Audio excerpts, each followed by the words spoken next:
पण संतांना म्हणून मी शब्द वापराय कोणतेही तुम्ही ज्या जातीचे असाल त्या जातीच्या संतांचा अभंग गाथा डोळ्यासमोर घेता येईल. उघडून पाडो गाथा जास्तीत जास्त अभंग 4 चरणाचे सापडतात. काही 4 चरणाचे, मग काही 5 आहे 7 आहे 100 चरणाचे काका तो भाग वेगळा. पण जास्तीत जास्त जवळजवळ 50% अभंग 4 चरणाचे. 4 चरणाचे काय मर्दंगाचार्य महाराज आम्हाला दादा 4 चरणाचे काय यामागचं कारण ऐका ना. कारण 4 चरण माणसाचा पेटीवाचा बाबाला जवळचा संबंध आहे. 4 चरण माणसाचा संबंध आहे. तुम्हाला महाराज कस काय संबंध आहे तुम्हाला पटवून देतो म्हणजे पटल. बघा तुम्ही फक्त 4 म्हणत चला, मी तुम्हाला आठवण देत चालतो. मला सहकार्य करत चाल, एकट्यालाच बोलणार देऊ, तुम्ही बोलत राहा. ऐका ना ताई, जर माणूस बिमार पडला तर त्याला करावा तो प्रथम उपचार. जर तो निवडणुकीला उभा राहिला त्याला करायला तो प्रचार करून निवडून आला मग तो करतो भ्रष्टाचार करायला लागला त्याच्या अंगातला संपून जातो शिष्टाचार संपला मग तो करतो तो दुराचार झाला मग तो लाचार झाला.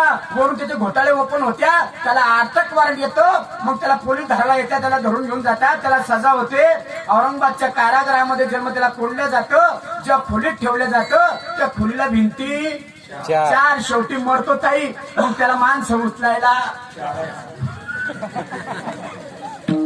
आहे का नाही 4 आपला संबंध. तसं काही नाही बरं का, विनोदानं बोलले माझा स्वभाव विनोदी आहे बाबा. असो घेतलेला अभंग माझ्या जगद्गुरु तुकोबारायांचा आहे, 4 चरणाचा आहे, शिवाजीराजांना उपदेश करणार आहे. घेतलेल्या अभंगाचा सरळ सांगून जातोय म्हणजे उद्या कोणी म्हणाल लोक महाराज किरिस्ता महाराजाला नुसतं हसून गेला बाई अभंग सोडायलाच नाही. लोकांचं म्हणणं काय आम्हाला दादा आजकाल की आम्ही कीर्तनकार लोक अभंग सोडवतो.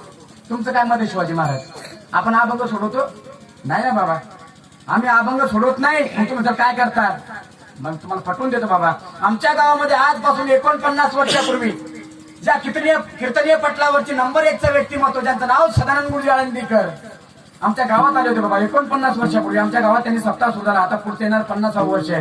त्यावेळेला सदानंद गुरुजींनी माझे वडील सांगतात की अभंग घेतला होता कान्होबा तुझी भोंगडी चांगली.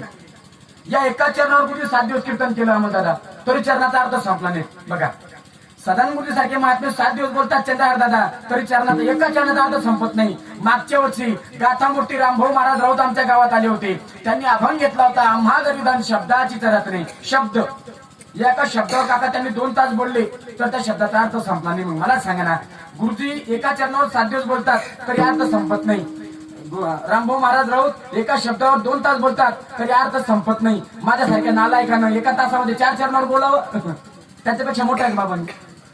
मी अभंग सोडवणार नाही बरं. मग तू म्हणजे काय करशील, फक्त माझे विचार अभंगाच्या प्रती मांडण्याचा प्रयत्न करेल. कारण संतांची भाषा कळण्यासाठी महाराज संत व्हावं लागतं. तुकोबांचं प्रमाण आहे, तुका म्हणे अंगी व्हावे ते आपण तरीच महिमान येईल कळो. तुकोबरा संत